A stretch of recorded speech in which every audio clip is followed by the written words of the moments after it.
হিসাব মিলাও।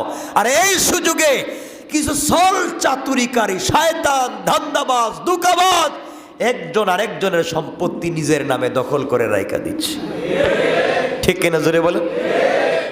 এর জমি ওর নামে, এর জায়গা এর নামে, কেমনে চাঁদাবাজি করা যায়, কেমনে জায়গা দখল করে টাকা নেওয়া যায়।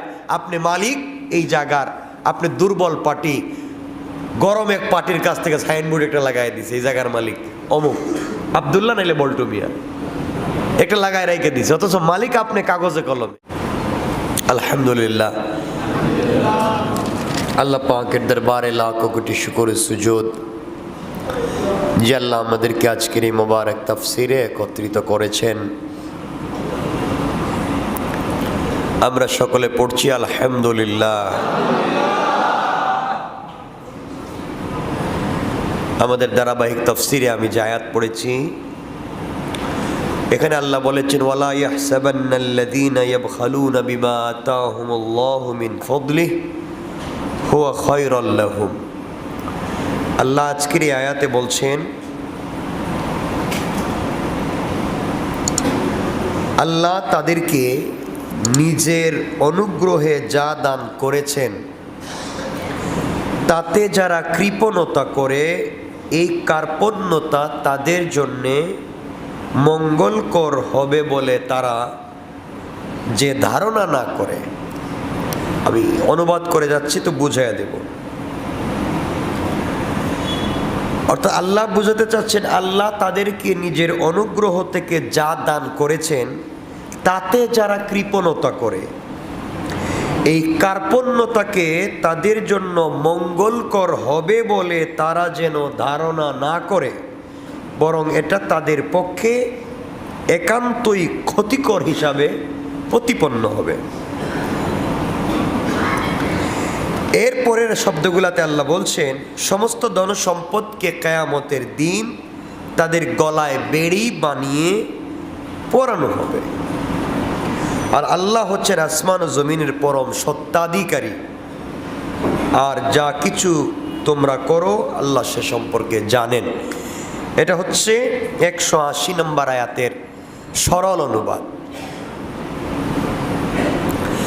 আয়াতে আল্লাহ বোঝাতে চাচ্ছেন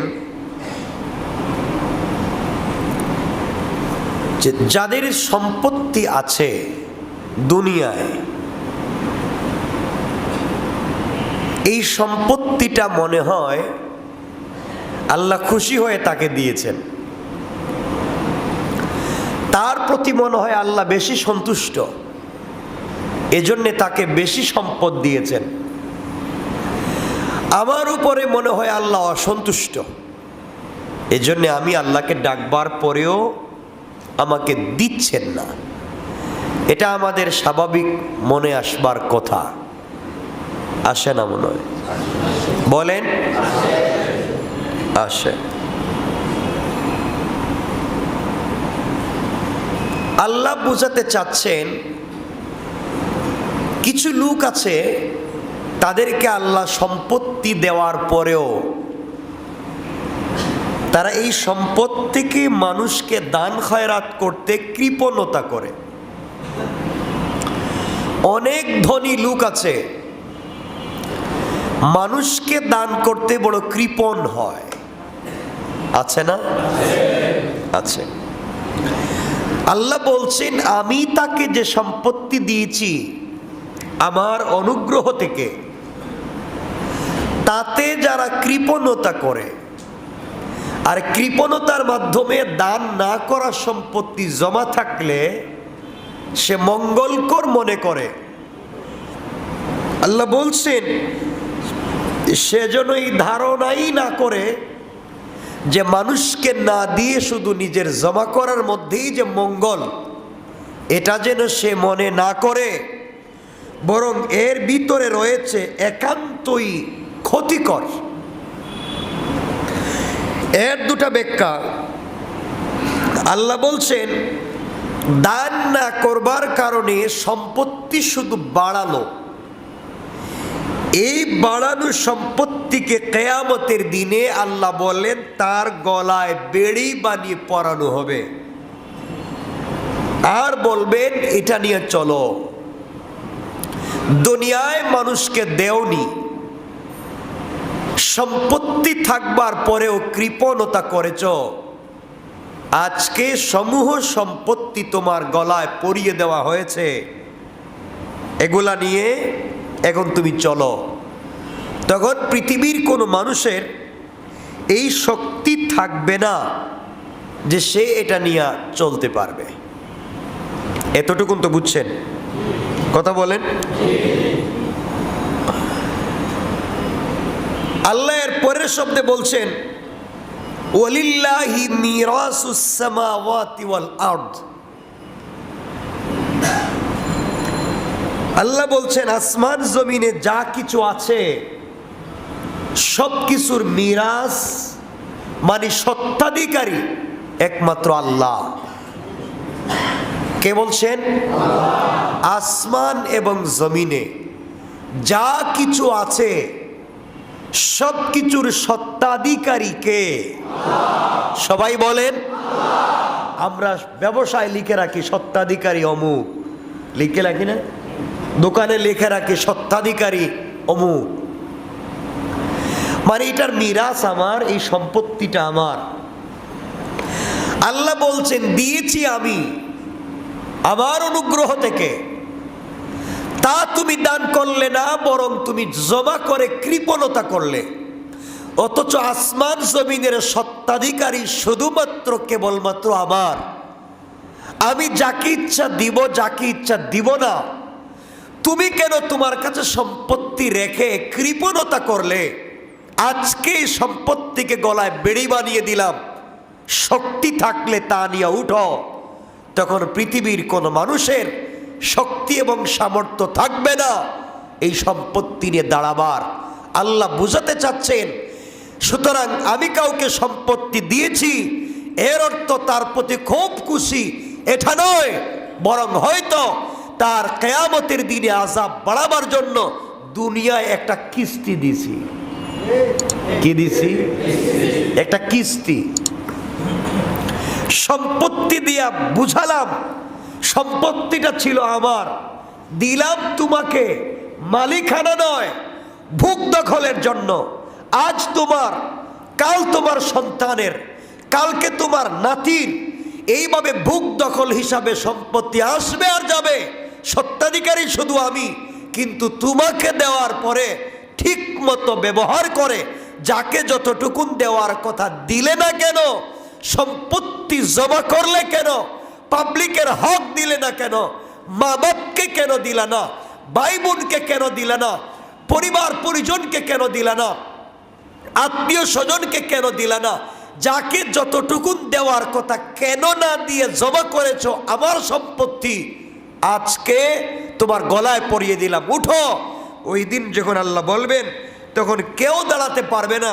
আল্লাহ এই জন্যে বোঝাতে চাচ্ছেন কাফেরদের ধন সম্পদ ভোগবিলাস তাদের জন্য শুধু গৌরবের বস্তু নয়। যাকে আল্লাহ বেশি সম্পত্তি দিয়েছেন এই ধন সম্পদ তার ভোগবিলাস এবং গৌরবের বস্তু নয়, এগুলো আল্লাহ তাআলার পক্ষ থেকে আযাবের একটা কিস্তি, যা আখিরাতে তাদের আযাব শুধু বৃদ্ধি করবে, কমাবে না। তাহলে এখান থেকে বুঝতে পারলাম সম্পত্তি থাকা অন্যায় নয়, কিন্তু অন্যায় পথে জমা করে রাখাটা অন্যায়। কি বলেন? অন্যায়ভাবে জমা করে রাখাটা, যার যতটুকুন হক আছে তাকে ততটুকুন দিয়ে দিতে হবে, নাকি বলেন না? কি করতে হবে? দিয়ে দিতে হবে। আল্লাহ এখানে আরো বলছেন অবিশ্বাসীদের পার্থিব ভোগবিলাস প্রকৃতপক্ষে আযাবেরই পরিপূর্ণতা। অবিশ্বাসীরা যে দুনিয়ার সম্পত্তি পেয়ে ভোগবিলাস করে, এই ভোগবিলাসী তার আযাবের পরিপূর্ণতা। এক্ষেত্রে কেউ এমন সন্দেহ না করে যে আল্লাহ তাআলা কাফিরদেরকে অবকাশ দিয়েছেন, দীর্ঘায়ু দিয়েছেন, স্বাস্থ্য দিয়েছেন, সামর্থ্য দিয়েছেন, আরাম আয়েশের উপকরণ এজন্য দিয়েছেন যাতে তার নিজেদের অপরাধ প্রবণতায় অধিকতর এগিয়ে যায়, তাহলে কাফেরেরা তো নির্দোষ। কারণ আল্লাহ তাদেরকে অনেক দিয়েছেন। আল্লাহ বুঝাতে চান তাদেরকে ধনসম্পত্তি দিয়ে ভোগ বিলাস বাড়িয়ে দিয়ে দুনিয়ায় তাদেরকে একটা কিস্তি দিলাম, যদি তারা ঠিক মতো ব্যবহার না করতে পারে তাহলে কিয়ামতের দিন দুনিয়ার সম্পত্তির লাভে আসলে এটাকে আযাব বানাইয়া তাদের উপরে পতিত করব। তাদেরকে বাঁচাবার মতো কেউ সেদিন থাকবে না। বলেন থাকবে না? আল্লাহ এতে বুঝাতে চান কাফেরদের সামান্য কয়েকদিনের অবকাশ ভোগবিলাস মুসলমানরা যেন পরিশান না হয়ে যায়। কেননা কুফর ও পাপ সত্ত্বেও তাদেরকে পার্থিব শক্তি সামর্থ্য ধন সম্পত্তি দান করাটাও তাদের শাস্তির একটি পন্থা। আল্লাহ বুঝাতে চান যার অনুভূতি আজকে নয় এই পৃথিবী থেকে যাবার পরেই হবে, তাদেরকে দেওয়া পার্থিব ভোগ বিলাসের যে উপকরণ তারা পাপ কার্যে ব্যয় করেছে প্রকৃতপক্ষে সেগুলোকেই কিয়ামতের দিন আযাব হিসাবে বানিয়ে নেবেন। আল্লাহ সম্পত্তি দিয়েছিলেন ভালো কাজে না লাগাইছে ভোগ বিলাসে পাপ কাজে। সম্পত্তির টাকার কারণেই তো ভোগ বিলাস অন্যায় কাজে লিপ্ত হয়েছে। যার নাই সে তো ভোগ বিলাস অন্যায় কাজ করতে পারতেছে না, যার আছে সেই তো মদ খাচ্ছে, সেই তো ডান্স করতেছে, সেই তো 5 স্টারে গিয়ে হারাম কাজ করছে। যার নাই সে যাইতে পারে নাই, সুতরাং সে তো গুনাহ থেকে বেঁচে গেল। আল্লাহ বললেন সম্পত্তি দিলাম, এটাকে ভালো পথে ব্যবহার করলো না, এক অপরাধ। খারাপ কাজে গেল, আরেক অপরাধ। যাকে হক দেওয়ার কথা তাকে দিল না, আরো বড় অপরাধ। এরপরে আমার কৃতজ্ঞ না হয় আমার থেকে নিয়ে নিজে মালিকানা দাবি করে নিজে ভোগ বিলাস করেছে, বড় অপরাধ। সবগুলো অপরাধকে একত্রিত করে আল্লাহ রাব্বুল ইজ্জত ওয়াল জালাল বলেন কিয়ামতের দিন তাদের আযাবকে আমি বৃদ্ধি করে দেব। আর বুঝাতে চাইব এখন দেখো দুনিয়ার ভোগ বিলাস আর আখিরাতের শাস্তি কেমন। কথা কি বুঝতে পেরেছেন? এখানে আরো অনেক কথা আছে, এই কথার দিকে আমরা আর যেতে চাই না। আয়াতের মূল অর্থ তো বুঝতে পেরেছেন আপনারা? তাইলে আমাদের যাদের সম্পত্তি নাই, যাদের আছে, একথা মনে করার দরকার নাই যে আল্লাহ খুশি হয়ে মনে হয় খুব বেশি দিয়েছেন আর আমার উপর সন্তুষ্ট বিদে আমাকে দেননি, এটা মনে করার দরকার নাই। বরং আল্লাহ যাকে সম্পত্তি দিয়েছেন আপনি মনে করেন যে আপনি কঠিন পরীক্ষায় আছেন, আপনি কঠিন পরীক্ষায় আছেন, এজন্য হিসাব করেন, ঠিক মতো দান খায়রাত করেন ইনশাআল্লাহ। বলেন ইনশাআল্লাহ।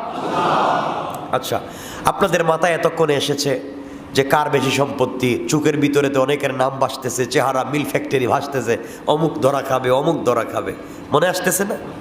কিন্তু আপনারা চিন্তা করেন আপনাকে আল্লাহ যতটুকুন দিয়েছেন ততটুকুনের ঠিক মতো ব্যবহার করতে পেরেছেন কিনা? আপনাকে আল্লাহ যতটুকুনি দিয়েছেন ততটুকুনি ঠিক মতো ব্যবহার করতে পেরেছেন কিনা এটার হিসাব নিজেদের মিলানো দরকার আছে না নাই? কথা বলেন।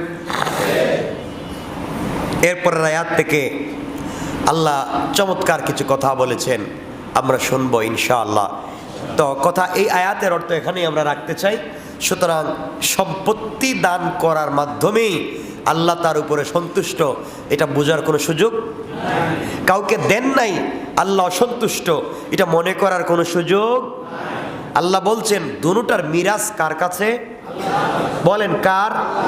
ওয়ালিল্লাহি মিরাসুস সামাওয়াতি ওয়াল আরদ। আল্লাহ বলছেন আসমান জমিনে যা আছে সব কিছুর সত্ত্বাধিকারী কে? আল্লাহ। জোরে বলেন কে? আল্লাহ। আমরা আসমানে না জমিনে? বলেন।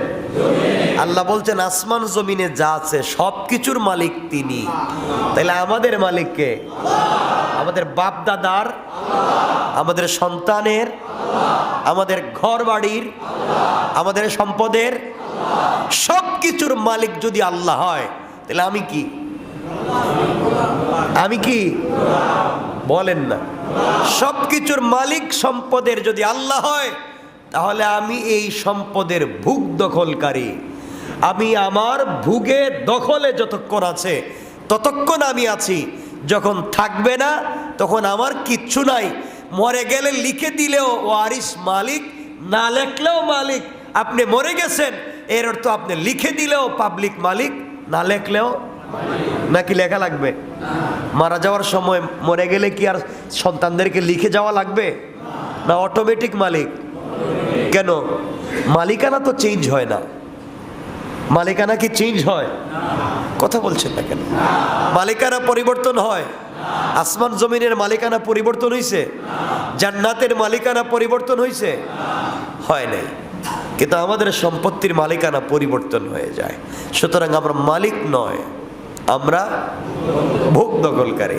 তাইলে আপনি যে বলেন এই বাড়ির মালিক আমি, এই বাড়িটার মালিক আমি, আপনি জানা দরকার যে আপনি যখন দুনিয়ায় ছিলেন না তখন আপনার বাপ ছিল।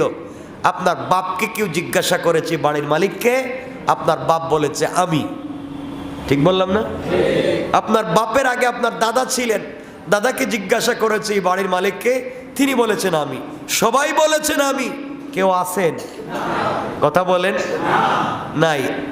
আজ বলতেছি বাড়ির মালিক আমি, কাল আমিও থাকবো না। আল্লাহ বলছেন কেউই যেহেতু থাকবো না, সবাই যেহেতু চলে যেতেই হবে, সুতরাং এই ভোগ দখলের সম্পত্তি নিয়ে শুধু মারামারি, হানাহানি, ফিতনা ফাসাদ করে কোনো লাভ নাই। সব পড়ে থাকবে দুনিয়ায়, থাকবে না তুমি। সুতরাং মরার আগে হিসাব মিলাও। আর এই সুযোগে কিছু ছল চাতুরিকারী, শয়তান, ধান্দাবাজ, দুকাবাজ একজন আরেকজনের সম্পত্তি নিজের নামে দখল করে রাইখা দিচ্ছে। ঠিক কিনা জোরে বলে? এর জমি ওর নামে, এর জায়গা এর নামে। কেমনে চাঁদাবাজি করা যায়, কেমনে জায়গা দখল করে টাকা নেওয়া যায়।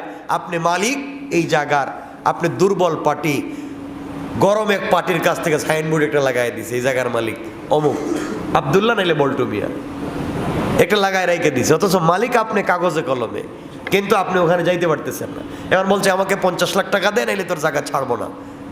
আছে না? আছে না? এরা তো এই সমাজের মানুষ করে। দলিল 2 নম্বর করে, দলিলে দাগ নাম্বার ভুল করে, প্রিন্ট চেঞ্জ করে, তার নামে নামজারি কাটায় আনে, তার নামে প্রিন্ট কাটায় আনে, তার নামে কাগজ লেখায় আনে, ভুয়া দলিল বানাইয়া জায়গা সম্পত্তি দখল করতে চায়।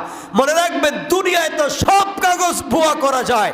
আল্লাহর আদালতে একবার ধরা পড়ে গেলে দুনিয়ায় বদমাইশি করে, সন্ত্রাসী করে, কোর্টে গেলে আপনার পক্ষে উকিল পাওয়া যায়, ব্যারিস্টার পাওয়া যায়। টাকা দিলে আপনার পক্ষে উকিলরা কথা বলবে, আপনার পক্ষে সাংবাদিকেরা লিখবে। কিন্তু আল্লাহর কাঠগড়ায়, আল্লাহর আদালতে একবার ধরা পড়ে গেলে কোনো উকিল আপনার পক্ষে দাঁড়াবে না কথা বলবা। এজন্য আল্লাহর আদালতে ধরা পড়বার আগে নিজেদেরকে সংশোধন করে নিতেই হবে ইনশাআল্লাহ। আমার এই কথাগুলো পৌঁছে দিবেন যারা এতিমের হক নষ্ট করে খাচ্ছেন, যারা বিধবার বাড়ি দখল করে রেখেছেন। কষ্ট করে একজন ভাই 5 শতক জায়গা কিনছে, কি করবে? কিনার আগে দেখুন, দেখা যায় কিনার পরে এই জায়গায় 10 বার বিক্রি করছে। আছে না? টাকা শহরে ফ্ল্যাট দেখবেন 5 বার বিক্রি করছে। কতজন মালিক বাইর হয়েছে এক ফ্ল্যাটের? এই জায়গার মালিক কতজন বাইর হয়েছে, কতবার যে বিক্রি করছে মালিক নিজেই জানে না। আছে না নাই? আচ্ছা, নিজের সন্তানদের নামে আগে এটা বায়না করে দিয়েছে, এরপরে আবার নিজেই বিক্রি অন্যের কাছে করে দিয়েছে। এখন দেখা যায় 10 বছর পরে সন্তানরা মালিক হয় না। এটা এই শয়তানি করে, দুষ্টামি করে, নাফরমানি করে ঠকানো যায় পাবলিককে, আল্লাহকে।